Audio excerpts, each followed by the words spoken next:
Hi, boys and girls. This is Grandma Sheila again with another Christmas story for you. This story is called The Locking In of Lizabeth. Well, the judge, Judge Blair, it made no difference to him if it was Christmas. He would just work. He always ate his Christmas dinner alone. And he never gave presents. And he never got any presents. Nobody cared about him. And he cared about nobody else. Well, it was right around 5 o'clock, and all of his employees were leaving. Miss Jenkins, she was the lady that wrote his letters. She was a stenographer. She came up to his desk and she said, "Merry Christmas, Judge Blair." And he'd been busy reading his paperwork.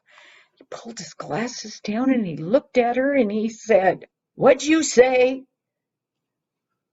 And she said, "I said, Merry Christmas, Judge Blair." And he said, all right, thank you." And he immediately went back to his paperwork. Miss Jenkins almost felt bad. She thought, I wonder, maybe it was too bold of me to tell him Merry Christmas. So she went on her way home. About 6:15, here came the waiter from one of the local restaurants. The judge oftentimes ate his supper there at his desk by himself. And all he had to do was pick up the phone and he ordered what he wanted and they brought it. Well, George, who was the waiter, he came in through the door and he was carrying a tray and he set it down on the desk in front of the judge and he said, "Merry Christmas, sir." And the judge, he said, "What's that you say?" "Oh, yeah, okay." But he never said Merry Christmas back. And George, when he went through the door, he heard the judge yell back after him, "You can come back in half an hour or so and get the tray." But no Merry Christmas. George was kind of disgusted. He went through the door and he stood there for just a second, looking at that gold gilded name written across the door. It said, "Marcellus Blair, attorney at law." And you know, I don't know that George meant to, but that door went closed a lot harder than he may have intended. Now the judge was alone, and he started eating his dinner while he continued reading all his papers. He took out his pencil and he corrected some of the errors that was in them. He needed to know all about this case if he was going to be the judge of it. Well, he'd eaten most of his food, and then he heard a noise. What is that? He looked around, but he didn't see anybody in his office. He got up and he looked at the window, but he didn't see anybody there. So he went and he sat back down and he heard it again. What was it? He went over to the window, and when he got to the window, he heard it loud, like something hitting on the glass. He said, "Who's there?" The little voice said, "It's me." He said, "Who are you? Who's me?" And the little voice said, "Lizabeth." He looked out there. He said, "Where are you at?" "I'm in the schoolroom." "What are you doing over there this time of day?" I forgot my school books. So I came back to the school to get them. And all the girls were gone. And I got them, but by the time I got back to the door was locked. And I banged and banged and banged on it, but nobody heard me. "Well, why didn't you call for me before?" "I tried, but you didn't hear me. And then I remembered the teacher's pointer. So I opened the window and I pushed it out and I was able to bang on your window." I said, "Oh, all right." Then he said, "What about your people? Where are your people at? She said, I don't have any people. I have a sister. He said, where's your sister? She works at Robbie's department store. Well, how old is your sister? She's 15. She's going to be 16. He said, oh, okay. Well, I guess I better take care of you. Are you hungry?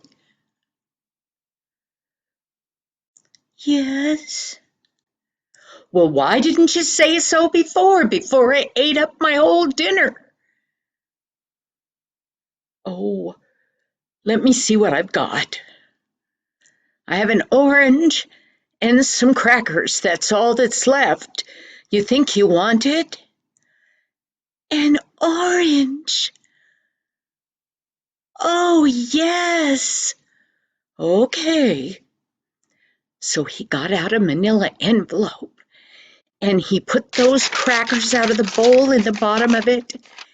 And he put the orange on top and he folded it up and he tied it up with a string. Now put your pointer out here.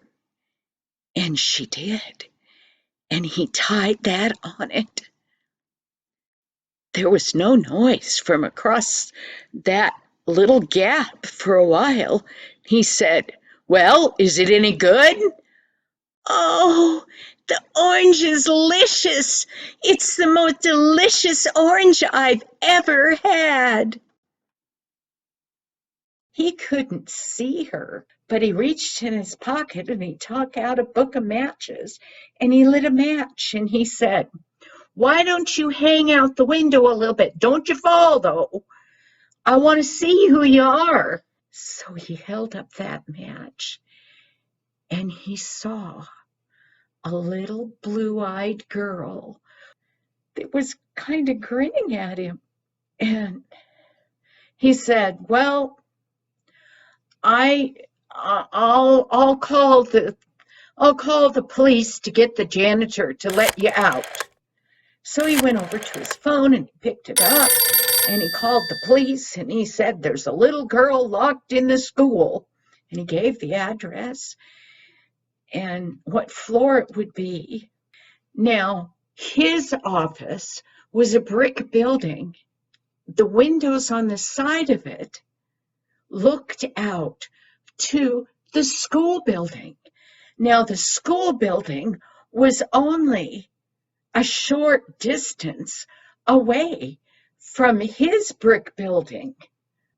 And outside, it was just snowing, and it was filling up that little piece. He went back to the window and he said, well, they're coming for you.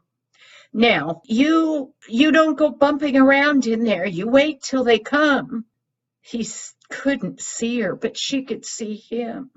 She said, it's dark over here. He came back to the window. He said, are you afraid? And she said, yes. And then the judge remembered another little child that used to tell him that he was afraid, the judge's son. And when he'd put the little boy to bed, when he'd turn out the light, the little bitty boy would go, Daddy, won't you stay? I'm afraid. And the judge's hard heart, while he was thinking about that, kind of melted. And he also remembered that when his son had grown up, his son had fallen in love with a sweet, kind young lady, but she was poor. And the judge didn't want his son to marry a poor girl. He wanted better for her than that. He was a proud man, but the son loved the young lady. So he took his new little wife and he moved away. And the judge hadn't heard from him since. Thinking of that made him feel bad for the little girl over there in the dark. So he went back to the window and he said, are you still there? And she said, yes. And then she said, I kind of like talking to you. He said, well, okay. Then she started to say, do you know what? I saved $1.29 for Christmas, and I'm going to buy a present for my sister. I'm going to buy her a pair of gloves. He said, oh, okay. And then he was getting kind of interested in what this little girl had to say. He said, what are you getting for Christmas? And she said, well, I don't know, but I'm sure my sister will get me something. Maybe she'll get me a dress. But if she gets me a dress, she kind of has to get things that are necessities. And if I get a dress, I won't get any toys or candy because we can't afford that. And do you know what? We got special stuff for Christmas dinner. We can't get special things very often because everything's expensive. Expensive, he thought. Yes. She said, but we're going to have pumpkin pie and we're going to have lots of mashed potatoes and gravy. We invited the McGuffies. They live up above us in the apartment building. They have 4 kids, and they're really, really poor. And we decided that we should invite them for Christmas dinner. Now, we did think about just keeping all our special stuff for ourselves. Then we would have enough. But then we got to thinking that that's not what Christmas is all about. Christmas is about sharing. We decided that that's what we needed to do. So we invited them. And Sister said, we can make extra gravy and more potatoes, and we can stretch it so there's enough for all of us to have some. And the judge said, that's nice. The judge, he was starting to get cold. And he said, now, I think you should shut your window. You're going to catch cold. And she said, oh, I'm so sorry. I didn't think about you being cold. You shut your window, and I'll wait here for them to come for me. And he said, no. Here, I can put on my overcoat, and you stick out your pointer, and I'll send my stenographer's sweater over to you. I'll tie it on the stick. You pull it in, and you put it on, and we'll just wait for them to come. Well, it was nice for her to be able to see him. He had gone over to his desk, and then he heard a commotion at the school. He said, I think they've come for you. The judge was kind of what you call a rotund person. He was on the chubby side, and he went running down the stairs and out the front door. There were 2 jolly policemen, and there was the janitor, and there was a whole group of people that were watching all these people trying to get in the school. Janitor, he got the door open, and he opened it, and all those people rushed in. And the janitor, he turned on all the lights, and they all went running up the stairs to the 4th floor. And there was little Lizabeth. The police officers, they were really nice fellows. And the one said to the other, Murphy, call the station. They can come get her, and when she gets to the station, they can figure out a way to get her home. But right behind that police officer stood the judge, and he said, you will do no such thing. I will be responsible for getting her home. And Murphy, the police officer, he said, "Well, yes, sir, of course, sir." And both policemen kind of took off their hats. And the other people stood back and respectfully looked at the judge. Well, then the judge said to Murphy, "Call a taxi." So Murphy did. And they all made their way down the stairs. By the time they got downstairs, the judge was huffing and puffing. When they got outside, the taxi was there, and Murphy rushed over and he opened the door to that taxi. And he helped little Elizabeth get in. And then he turned to the judge. He still had his hand on that car door. And he said, "Really, I know you're a busy man. You probably have too much to do. I can take her home." And the judge said, "No, Murphy, I will take care of this." And the judge got in the taxi.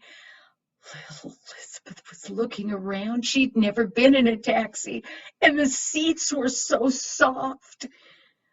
Wow, I don't know if she'd ever been in a car. The judge, he got in, and he reached over and he held her hand, and he looked at his watch, and he said, "What time does your sister get off work?" She said, 10 o'clock at night. And he looked at his watch again, and he said, "Well, we have a couple hours." And he told the taxi driver, he gave him the address of a big, beautiful hotel. And he said, "We're going to go have dinner." She was so excited. And when he led that little girl into the hotel lobby, her eyes were like saucers as she looked around at this beautiful place. And he led her into their huge dining room. She couldn't believe it. There was crystal cut glass for the glasses. There was china. There was real silverware. And there were flowers on every table. And there was a white tablecloth. And they sat on cushiony chairs. And the food. They brought enough food that could have fed her and her sister for a week. Well, she and the judge visited through that meal. And when they got done, he led her out to the taxi again. And they got in. And she was so excited. She couldn't wait to tell her sister what she'd been doing and what had happened. Well, when they got to that department store, she flew open the door and she jumped out of the taxi, and the door was opened, even though the snow was still falling. And she ran toward a whole group of girls that was making their way out of that department store. One of the girls saw her coming, and she turned around and she started yelling toward that group of girls, and she said, "Marcella, Marcella, Lizabeth's here. Marcella Blair, Lizabeth's here." Judge Blair, he heard what that girl called little Lizabeth's sister, Marcella Blair. His name was Marcellus Blair. Could it be? Well, when Lizabeth got to Marcella, her mouth just went lickety-split as she was telling her sister all about what had happened, how she got locked in, how she got to talk to the judge, how she got to eat his orange, how he sent over a sweater to keep her warm and he stayed in the window to talk to her. And then they were back at the taxi. And the judge, He got both girls in, and as soon as he shut the door, he gave the taxi driver the address to the little flat they lived in. And then he turned to Marcella and he said, What was your father's name? And she told him. And he said, How did you get the name Marcella? And she said, My father named me after my grandfather. His name was Marcellus Blair. And the judge went, I'm Marcellus Blair. You're my grandchildren. And then he said, Why didn't your father ever come looking for me? And Marcella, she said, Well, after Mother died, he tried to find you, but you were gone abroad on a trip. And when he came back to us, he got really sick and he died. And I tried to find you, grandfather, but this city's so big, I didn't know where else to look. So I stopped looking. Oh, grandfather said, and I was so lonely. And little Lizabeth, grandfather was holding her hand, and now he had his hand out, reaching for Marcella's hand. And little Lizabeth said, Grandfather, grandfather. Well, when they got to their flat, grandfather made them run up and get their few things. And they also went because grandfather had told them, he said, You're coming home to live with me. And you're going to have Christmas dinner with me. So the girls, they ran up the stairs to that flat above them where the McGuffies lived. And they brought them the pumpkin pie. And they brought them that big thing of mashed potatoes. And they brought them the gravy and said, You can have it all. We get to go home with grandfather. Well, the McGuffies were very excited about all that, and they couldn't thank them enough. Well, when they got back, they pulled up in front of grandfather's big house. And he led them in, and he said, Welcome home, girls. And Christmas Day, they got to eat in grandfather's big dining room. And they had never seen so much food and such wonderful food. And as they were sitting at the table, little Lizabeth, she said, Grandfather, isn't it lucky that I got locked in the school and we found you? And grandfather said, No, Elizabeth, it's not luck. It's the providence of God that brought us back together. God's goodness. Boys and girls, sometimes at Christmas time, just like other times, God does wonderful things that are almost like miracles, and they are miracles. If Elizabeth hadn't been locked in, she would have never met her grandfather.